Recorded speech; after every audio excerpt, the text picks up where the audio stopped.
আজকে বিএনপি সিদ্ধান্ত নিয়েছে যে দেশনেত্রী বেগম খালেদা জিয়ার যে মুক্তির আন্দোলন, এই মুক্তির আন্দোলনকে আরও বেগবান করা হবে এবং এই মুক্তির আন্দোলন অত্যন্ত দৃঢ়তার সঙ্গে বাংলাদেশের জাতীয়তাবাদী দল, সেই সঙ্গে বাংলাদেশ জাতীয় দল আশা করে এর সঙ্গে দেশের আপামর জনসাধারণ তার সঙ্গে একাত্ম হবেন এবং আমাদের বিশ্বাস যে আমাদের সঙ্গে যারা যুগপৎ আন্দোলন করছেন তারা ইতিমধ্যেই আপনারা লক্ষ্য করেছেন, তারা অনেকেই স্টেটমেন্ট দিয়েছেন, তার দেশনেত্রী বেগম খালেদা জিয়ার যে শারীরিক অবস্থাতে উদ্বেগ প্রকাশ করেছেন, তার মুক্তির কথা বলেছেন।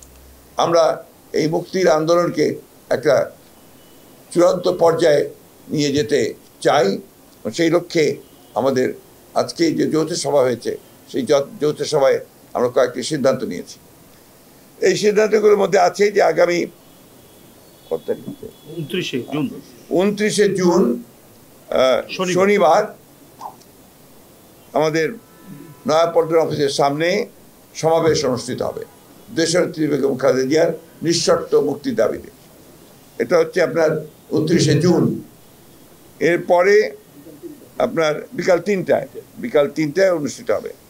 এরপরে হচ্ছে আপনার সারা দেশের মহানগরগুলোতে, সেখানে সোমবার যেটা হচ্ছে 1 তারিখ 1 জুলাই মহানগরগুলোতে এই সমাবেশ, দেশনেত্রী মুক্তির দাবিতে সমাবেশ অনুষ্ঠিত হবে।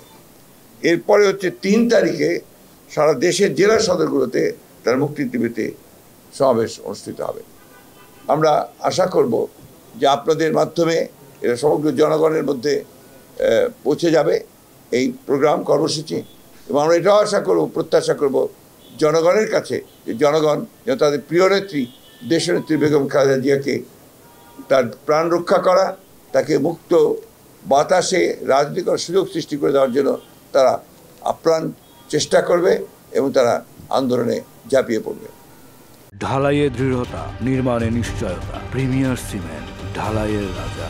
আমাদের এখন একটি আপনার দাবি, সেই দাবিটি হচ্ছে যে আমরা দেশনেত্রী বেগম খালেদা জিয়ার নিঃশর্ত মুক্তি চাই। কারণ তাকে সম্পূর্ণ অন্যায়ভাবে আটক করে রাখা হয়েছে। এটা আইন বিরোধী, এটা সংবিধান বিরোধী। আপনার যে কোনো সাধারণ একজন মানুষ যদি আপনার 5 বছরের সাজা হয়, সে সাথে সাথে জামিন পেয়ে যায়। আপনি ইতিমধ্যে দেখেছেন আমাদের দলেরই যারা আপনার শীর্ষ নেতৃবৃন্দ অনেকেই আছেন, যাদেরকে আপনার 13 বছর, 14 বছর, 9 বছর সাজা হয়েছে, তাদেরকে জামিন দেওয়া হয়েছে এবং আওয়ামী লীগের প্রায় প্রত্যেকটা নেতাকে মুক্ত করে দেওয়া হয়েছে।